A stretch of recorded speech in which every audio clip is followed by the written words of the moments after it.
복된 시작을 감사드리며 창세기란 시작이라는 뜻이다. 이 책은 이 세상에 존재하는 모든 것과 그 시작을 알려준다.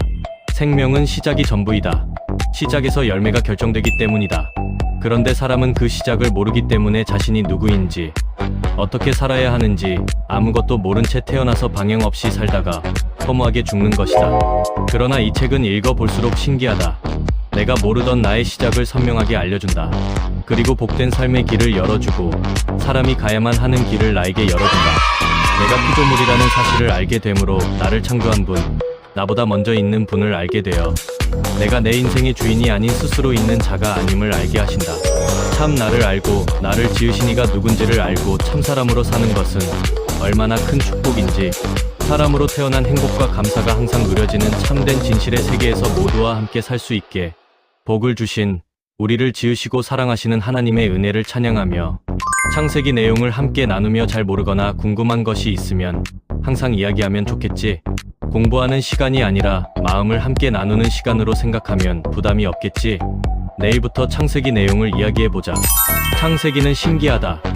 어떻게 나의 시작을 이렇게 선명하게 열어주는지, 내가 모르는 나의 시작을 알려주고 복된 길을 열어준다. 갈 길, 그리고 가야만 하는 길을 나에게 열어준다. 오늘은 창세기 2장 1에서 3절, 안식일을 베푸심에 대한 내용이다. 안식일은 축제다. 하나님이 계획한 모든 일이 완성되어 만족하심으로 즐겁고 평안히 쉬는 것이다. 하나님 창조의 목적은 사람을 창조하기 위한 것이다. 영이신 하나님이 자신과 연합할 형상인 사람을 지어 완성되었기에 기쁨의 축제를 선포한 것이다. 어디에도 사람이 무엇인가라는 질문에 대한 대답이 없다. 성경에만 그 대답이 있다. 하나님은 사람과의 연합을 통해서 그의 생명이 풍성하게 나타나도록 그 일을 집행하고 마치셨다. 그러므로 우리 인생의 완성도 그리스도와의 연합으로 이루어진다. 이것이 하나님의 목적이다. 이 사실을 보여주는 사람의 결혼은 나의 삶이 자녀를 통해서 유증되는 것이므로 유증되는 것이 중요하다. 성경은 이 근원을 우리에게 알려준다. 하나님과 사람이 연합하는 비밀을 아무것도 아닌 자신이 생각해도 쓸모없는 나를 자신의 신부로 함께 살기를 원하신다는 놀라운 비밀을 알게 하는 소중한 말씀이다. 이 사실을 알게 될 때 존재의 자존감을 누리고 나를 있게 한 분들께 감사하는 것이다. 이것이 참예배다. 10계명 중 안식일을 안 지키면 죽이라는 이해 못할 법이 있다.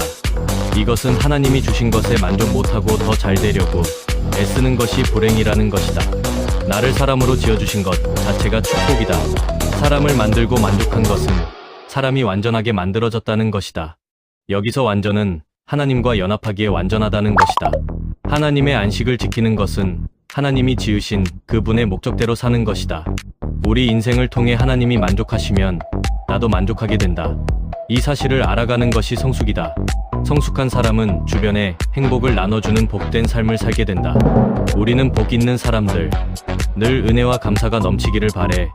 이날을 복 주어 거룩하게 하시고 하나님을 만족하게 하니 내게 복을 주시는 것을 알게 하신다. 세상 사는 일도 내가 남에게 하는 대로 내게 돌아오는 원리를 알면 세상 사는 일이 쉽다. 사람은 하나님이 하신 일을 알 수 없었기에 감사할 수 없었다. 빛이 있으라는 말은 물질적인 빛이 아니라 하나님이 사람에게 하신 일을 알게 하는 빛을 말한다. 사람은 하나님의 기쁨과 만족에서 시작된 존재임을 알 때 사람으로 태어난 축복을 풍성하게 누리는 삶을 살게 된다.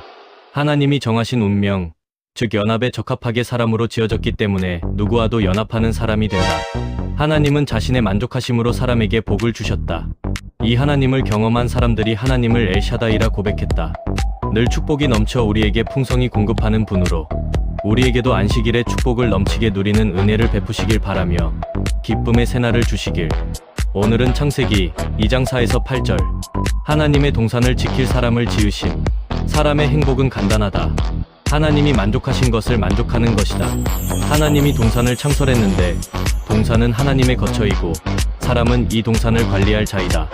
안개만 자욱했다는 것은 땅은 경작자가 없으면 황무지가 되고 사람은 목적을 잃으면 혼미해지는 것을 표현한 것이다. 사람은 왜 있는가? 라고 물으면 대답할 사람이 없다. 그래서 편하고 즐겁게 사는 생각밖에 못하는 것이다. 그래서 사람에게 목적을 두신 하나님을 아는 것이 중요하다. 영이신 하나님은 생명과 성품뿐이므로 자기 형상으로 지은 사람 속에 머물기를 원하신다. 누구든지 사람이기만 하면 하나님의 형상이 된다. 사람은 신기한 존재다. 하나님의 성품을 재배하면 놀라운 것이 나오기에 하나님은 사람을 귀하게 여기신다.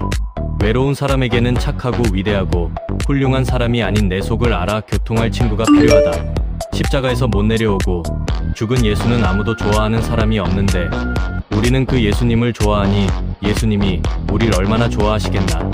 동산은 하나님과 사람이 함께 사는 곳이다. 나를 사람으로 반기고 자기 형상으로 좋아하며 필요로 하는 분과 사는 동산, 그곳이 천국이고 낙원이다. 그와 함께 살면 내 속에 온갖 좋은 것이 엄청나게 나온다. 예수는 십자가에서 우릴 구속해 동산으로 부르셨다. 인생의 영광과 존귀가 있는 곳, 영원한 직장과 직분이 있는 곳, 영원히 찬송할 일이 있는 곳으로 우릴 부르신 하나님을 찬양한다. 할렐루야.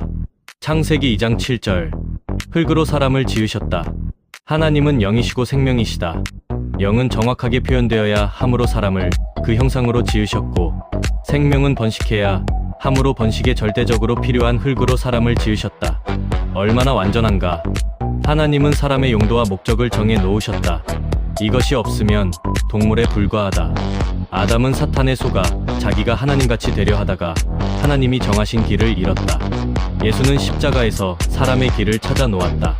자신의 노력이 아닌 하나님이 만들어 놓으신 길을 발견했던 것이다. 하나님이 정해 놓은 사람의 길이기에 모든 사람의 길이 되는 쉬운 길이다. 이것이 복음이고 희망이다.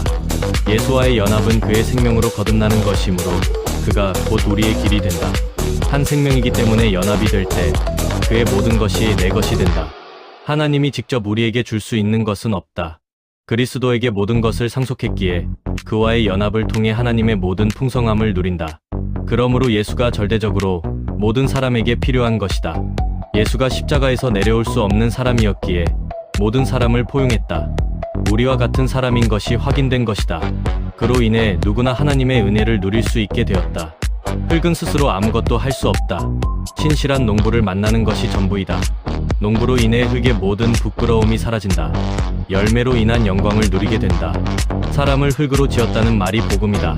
사람은 농부인 그리스도와 연합하면 열매 안에서 모든 문제가 사라져 당당하고 아름답고 풍성하며 여유있고 가벼워진다. 이런 은혜 안에 사는 것이 축복이다. 모든 주변 사람들과 가족들 모두 이 축복 안에서 행복한 삶을 살게 되기를 바란다. 오늘은 창세기 2장 7절 산혼이 됩니다. 산혼은 지, 정, 의의 기능이다.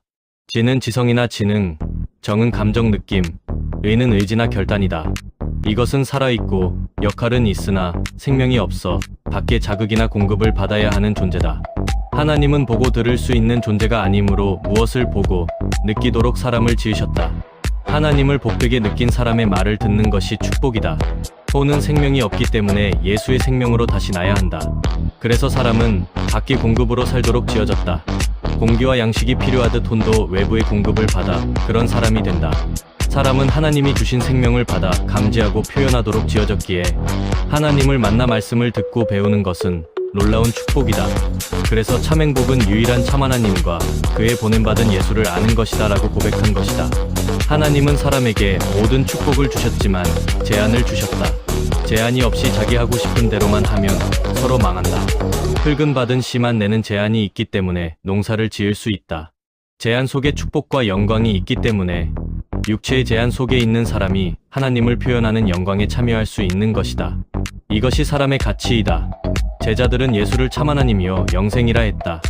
예수의 혼을 통해 나타나는 것이 하나님과 같았기 때문이다. 사람은 혼적인 존재다.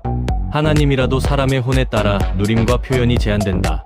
사람은 다 진실되게 잘 살고 싶지만 사람의 혼은 사탄에 의해 빗나갔기 때문에 원치 않는 삶을 어쩔 수 없이 사는 것이다. 예수의 십자가는 빗나간 아담의 혼을 끝내고 너는 흙이다, 피조물이다 라고 십자가에서 보여서 알게 하므로 이 사람은 더 이상 하나님같이 된다라는 유혹에 속지 않게 되고 하나님 아들로 살게 된다. 아멘. 할렐루야. 예수 안에서 우린 하나님 아들, 복된 사람들. 오늘은 창세기 2장 16에서 17절. 경작자의 길. 사람이 동물과 다른 것은 산혼으로 그 기능이 특별하기 때문이다. 이것은 하나님께 가장 중요한 기능이다. 사람은 하나님을 대신하고 만물을 다스릴 위치에 있기 때문에 절대적 제한이 있어야 한다. 예수가 오신 것은 하나님으로부터 생명을 받아 생명의 노선으로 가는 제안을 가진 참사람의 모습을 보여주기 위해 이 땅에 오셨다. 산호는 놀라운 능력을 갖고 있기 때문에 통제가 절대적으로 필요하다. 모든 사람은 자유를 추구하고 제한을 싫어한다. 그러나 피조물 자체가 제한의 운명을 가진다. 사람의 지식과 생각은 제한이 없어 결국은 분열한다. 생명은 제한이 있어 마음대로 못하지만 하나님이 쓰실 수 있어 영광스러운 가치가 드러난다. 예수의 죽음이 만유의 구속이 되는 이유는 신 같은 예수도 죽었다는 제한의 운명을 자신으로 보였기 때문이다. 하나님이 보시는 사람은 두 종류뿐이다. 아담 안에 있는 사람과 그리스도 안에 있는 사람뿐이다. 예수는 십자가의 죽음으로 모든 사람을 자신 안에 포함했다. 그 사람 안에는 어떤 차이도 없다. 하나님은 그 한 사람만을 지었기 때문이다. 예수는 우리에게 잃었던 참나를 찾아주신 나의 주님이시다. 우리를 참사람으로 살게 하신 주님의 은혜가 감사하다. 예수 안에 와야 모든 사람이 평등하다. 하나님이 만든 사람은 다 같기 때문이다. 지식, 생각, 능력을 따라가면 좋아 보이지만 분열된다. 산호는 하나님을 대신할 엄청난 기능을 갖고 있는 대신 그만큼 제한을 받아야 한다. 제한이 없으면 하나님과 끊어지는데 이것을 죽음이라 한다. 하나님께 쓸모없는 존재가 되었다는 것이다. 그러므로 사람에게 주신 모든 축복과 은혜를 누리려면 절대적인 제한이 필요한데 이것이 십자가다. 그런데 십자가에 오면 너무나 자유롭다. 율법이 없어도 생명의 질서가 있는 새 판이고 새 나라이기 때문이다. 오늘 인류의 문제는 하나님이 지은 생명나무의 길로 갈 것인가, 이탈된 율법으로 돌아갈 것인가의 문제다. 인생의 길은 두 길뿐이다. 하나님이 필요로 하는 길을 갈 것인가, 하나님을 거역하는 길로 갈 것인가. 두 길뿐이다. 우리는 지금 다른 세계에 와 있다. 예수를 보고 하나님이 지은 참나를 발견하는 은혜를 누리는 세계로, 십자가에서 함께 죽고 그의 생명으로 다시 나서 새 생명으로 사는 새 사람의 세계로. 오늘은 창세기 2장 18에서 23절까지 경작자의 길 2, 동산은 하나님과 사람이 함께하는 영역이다라는 제목으로 말씀을 나눈다. 사람을 흙으로 지으신 것은 하나님의 말씀을 받아서 우리 인격으로 경작하여 열매로 드리는 것이다. 이것이 하나님의 기쁨이다. 교회 생활은 경작된 우리의 열매를 간증으로 하나님께 드리는 것이다. 이것이 참된 예배이다. 하나님 말씀을 듣고 우리 속에서 경작되는 것은 놀라운 축복이다. 피조물 중 유일하게 사람만이 할 수 있는 일이다. 그래서 하나님은 사람을 지으시고 심히 좋다고 하신 것이다. 그래서 하나님은 사람이 절대적으로 필요하다. 사람은 하나님을 떠날 수 있어도 하나님은 사람을 절대로 떠날 수 없다. 우리가 잘났기 때문이 아닌 자기 씨를 맡아서 대대로 이어갈 후사이기 때문이다. 사람의 가치와 영광은 누가 나를 얼마나 귀중하게 여기느냐에 달려있다. 하나님께는 우리의 조건이 상관없다. 하나님의 말씀을 받아 생육 번성하는 사람이면 된다. 누가 이것을 못할 사람이 있겠는가? 하나님이 원하고 좋아하는 것을 알아야 하나님을 기쁘게 할 수 있다. 동산의 경작은 하나님을 기쁘게 하는 것이므로 연합하여 번성하기 위해서는 선악을 아는 지식을 가지고는 안 된다. 지식은 생명을 죽이고 분열시키기 때문이다. 선악의 지식은 교회나 가정생활의 가장 큰 방해물이다. 그리고 동산 경작의 중요한 것은 연합이다. 혼자서는 안 된다. 모든 생명은 암수로 지어졌다. 연합으로 생육 번성하게 지어진 것이다. 하나님의 정한 길은 쉬운 길이다. 예수님도 하나님과 연합한 삶을 살았기 때문에 특별한 삶을 사실 수 있었다. 우리도 예수와 연합하면 그 사람만큼 하나님께서 쓰신다. 하나님 동산 경작의 첫 번째는 생명나무가 있어야 하고 선악의 지식을 먹으면 안 된다. 두 번째는 연합 안에서 살아야 한다. 십자가에서 못 내려오고 죽은 예수와 연합되지 못할 사람이 없다. 예수 안에 있으면 모든 사람과 연합할 수 있다. 이것이 인생 문제의 해답이다. 내게 임한 이 은혜가 너와 가족들에게도 함께하길 바란다. 오늘은 창세기 2장 16에서 17절까지입니다. 선악과를 금지한 이유. 사람을 지으신 이유를 알아야 선악과를 먹지 말라고 한 이유를 알 수 있습니다. 하나님은 형상과 모양이 없는 분이므로 형상과 모양이 하나님께 절대적으로 중요해서 선악과를 먹지 말라고 하신 것입니다. 형상인 사람이 잘못되면 자신이 온전하게 나타날 수 없기 때문입니다. 영이란 말은 마음이라고 생각하면 쉽다. 마음은 겉으로 나타날 수 없고 몸을 통해서만 표현된다. 하나님 동산의 경작도 사람의 경작에 달려있다. 경작자로서의 사람의 가치를 모르면 인생을 쓸데없이 허비한다. 예수는 참 경작자로 아버지 것은 다 자기 것이고 자기 것은 다 아버지 것이라고 고백했다. 사람은 스스로는 아무것도 아니다. 하나님과 가깝고 친밀할수록 그 사람에게서 하나님 영광이 나타나는 존재이다. 이것을 성육신이라 한다. 보이지 않는 하나님이 사람으로 형상화된 것이 창조의 완성이다. 형상인 사람과 생명의 하나님이 연합되지 않으면 하나님 나라가 될 수 없다. 하나님 창조의 모든 세계는 연합으로 완성되게 지어졌으므로 연합을 방해하는 선악과를 먹지 말라고 한 것이다. 선악의 지식은 세상에서 살아가는 데는 필요하지만 연합에는 방해가 된다. 교회는 사람이 연합하는 곳이다. 모든 것이 풍성해도 연합이 안 되는 것은 교회라 할 수 없다. 그래서 선악과를 먹으면 죽는다고 한 것이다. 죽음은 멸망이다. 멸망은 하나님께 쓰일 수 없는 것이다. 이 절망적인 상태의 모든 사람을 구원하기 위해 예수가 십자가에서 못 내려오고 죽은 것이다. 우리와 같은 사람으로 우리를 포함하여 하나님께 살리기 위해서이다. 하나님이 지으신 자리에서는 누구도 차별 없이 같은 사람이므로 자동으로 연합이 된다. 뱀은 하나님과 사람의 연합을 방해하기 위해 선악을 알게 하는 지식의 열매를 주었다. 지식의 세계에서는 절대로 연합이 안 되고 많이 알수록 분열이 심화된다. 예수는 십자가에서 참사람의 위치를 보여주셨다. 세상에는 비밀이나 보기만 하면 되는 너무 쉬운 길이다. 하나님 말씀은 사실이고 진실이다. 아멘으로 받으면 버릴 것이 없다고 하셨다. 아멘으로 받을 수 있는 축복을 주시길.